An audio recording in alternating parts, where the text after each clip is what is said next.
Hi, hey, hello, and welcome to a surprise emergency breaking news episode of a Colts podcast brought to you by FanNation on SI.com. My name's Brandon, and I'm joined here by your co-host, my best friend, Andrew Moore.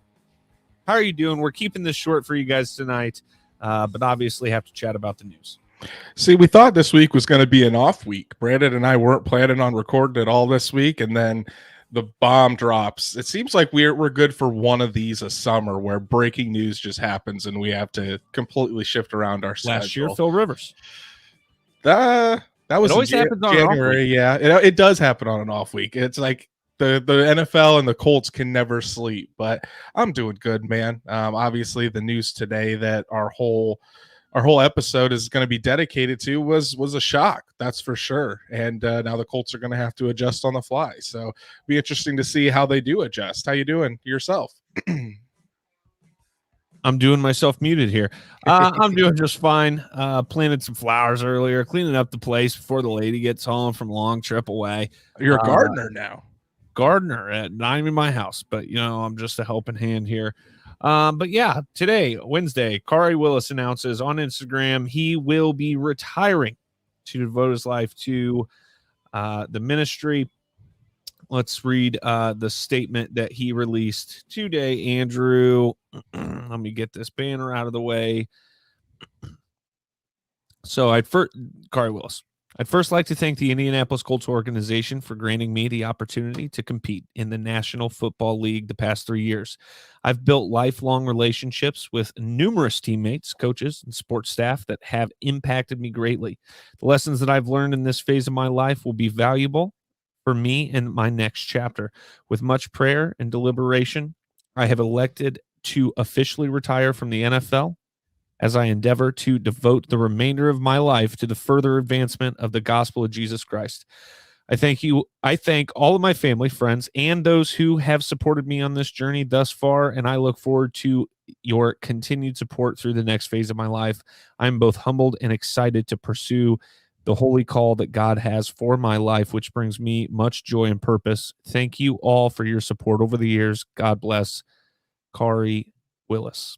As a Christian man, Andrew, that is an amazing thing. So, real big Colts fan, this sucks. But as we were talking about a little bit before the show, there we have other options. We didn't, we'll talk about what we had as expectations anyhow. But KHARI WILLIS, hell of a guy, hell of a football player. I was always calling him the next Bob Sanders. Now we'll never know.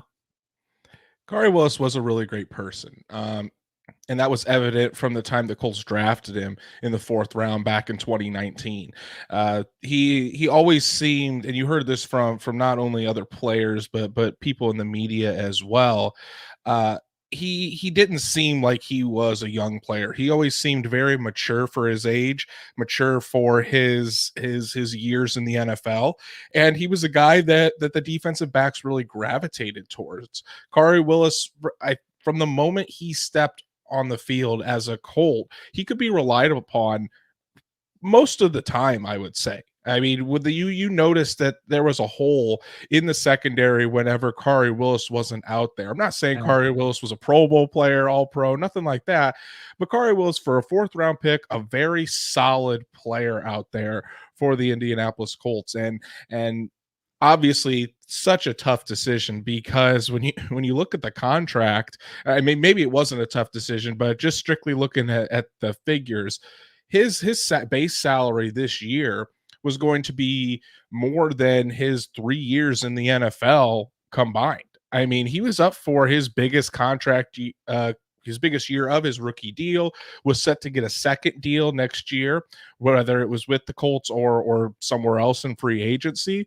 But KHARI WILLIS walked out on a lot of money to pursue this calling. And that kind of just shows the bigger picture of it all. It obviously wasn't about the money. He feels that he is being called to do this and to not only put his faith first and to really make that the center of his life. So you got to commend KHARI WILLIS on it.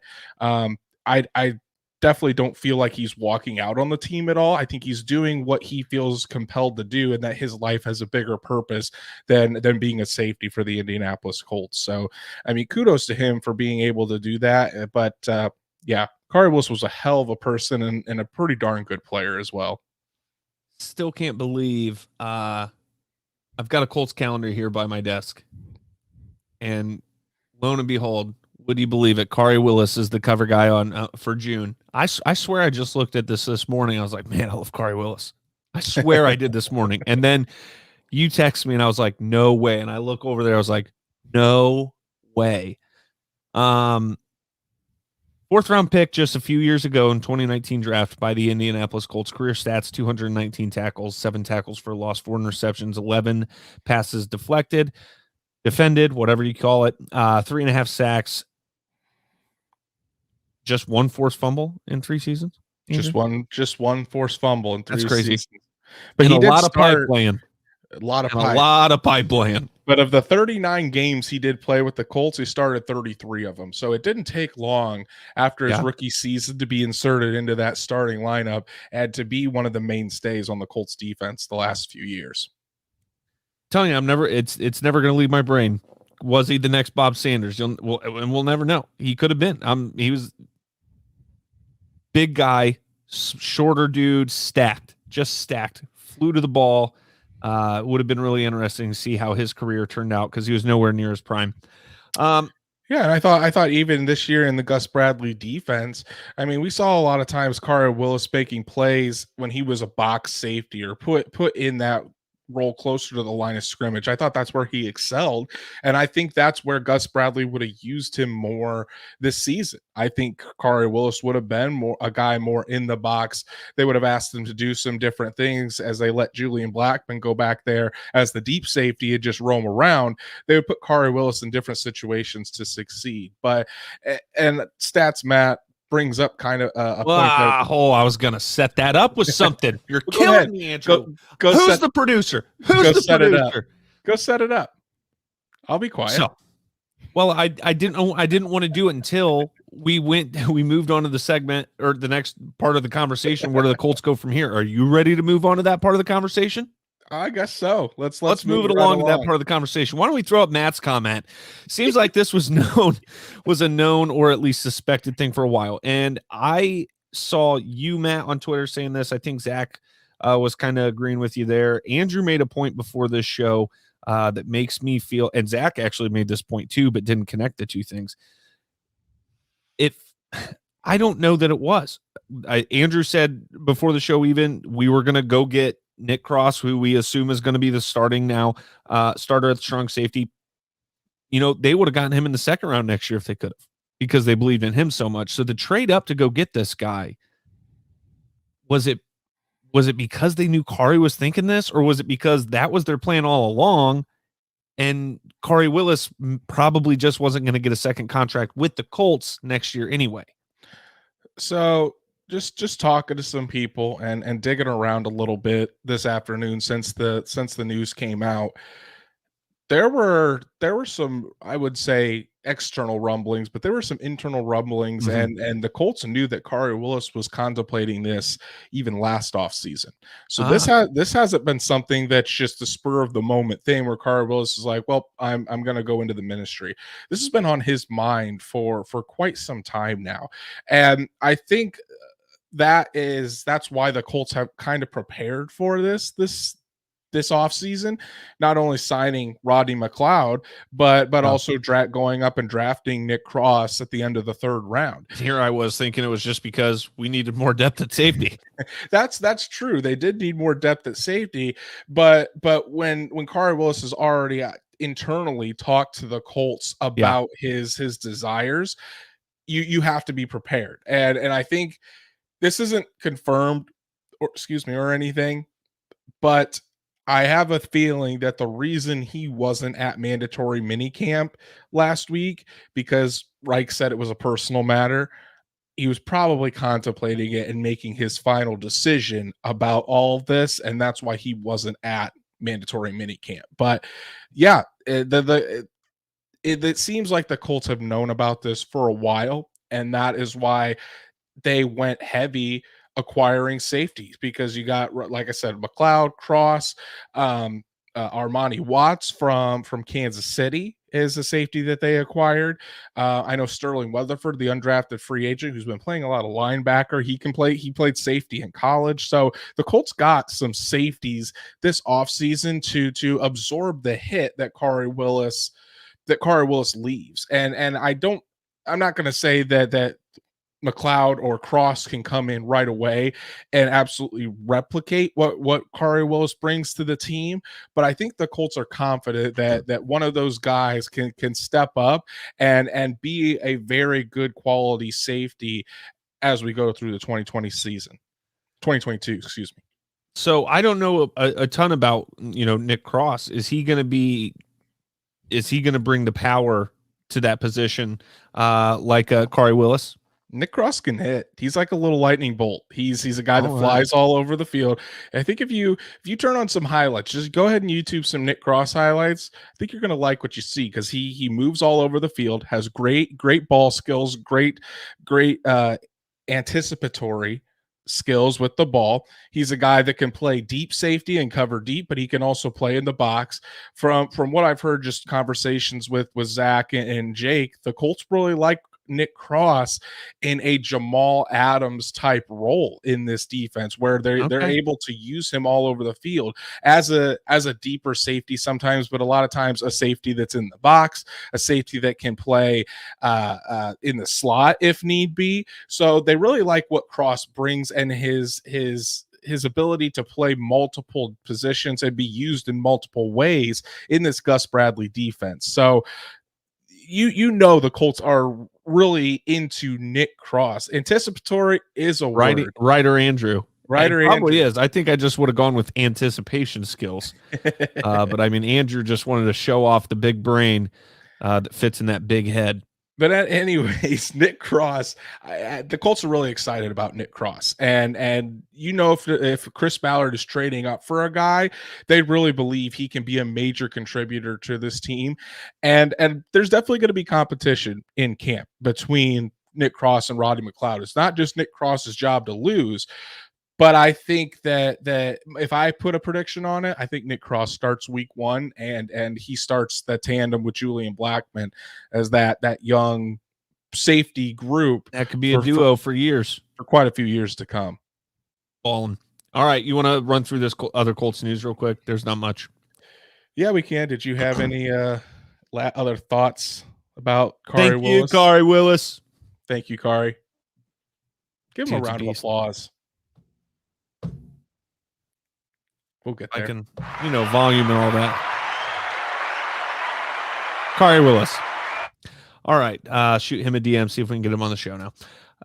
It doesn't have to go through the PR anymore, you know what I'm saying? So other Colts news, defensive tackle Grover Stewart named the 2022 NFLPA Black College Football Pro Player of the Year. Award is presented annually to a top professional football player who attended an HBCU.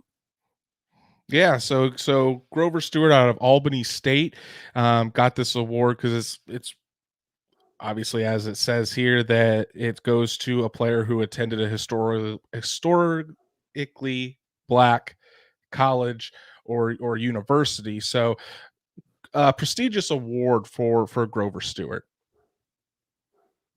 And Colts sign offensive tackle Jason Spriggs, defensive end Brian Cox Jr. It's too many Cox on one team. And defensive end Ifeadi Odenigbo. There you go. Nice. Yeah. I think both defensive end candidates, we'll see if they really make an impact. I think they're more camp bodies. But the Jason Spriggs signing really intrigues me because he was a former second-round pick out of IU. Great school. And he's a guy that has kind of bounced around the league a little bit. So he can definitely play both tackle positions, has some experience playing inside as well, can probably bring some competition to Dennis Kelly for that swing tackle spot as we get into camp. Odangbo and Odenigbo. Can you imagine the announcers if both those Chris guys Ballard. are on the field? Hey, Chris Ballard, cut it out. You know what I mean?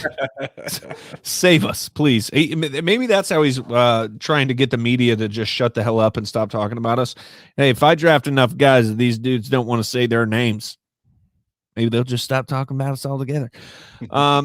Kyle Stewart, real quick here. I do at Colts wave defensive end Colnwick. In the Rodney Thomas second rookie interview, he considered himself a safety, didn't he? Said that he can play all over, but was comfortable at safety. Yes, they said he considered himself a safety. The Colts have been mostly having him play cornerback in their defense and in camp. So I think they would like him to move from safety to cornerback, kind of like what they did with Marvell Tell a couple years ago. We'll see if he gets a look at safety. I mean, there's certainly a hole there now. He could provide some possible depth, but I think he's been mostly getting run at cornerback. And Stats Matt brings up a good point here, saying, isn't McLeod more of a Blackman type safety? And that is true. McLeod usually plays more of a free safety type role, a guy that can cover deep in the field. So again, that also gives Nick Cross more of a leg up on the strong safety competition throughout camp.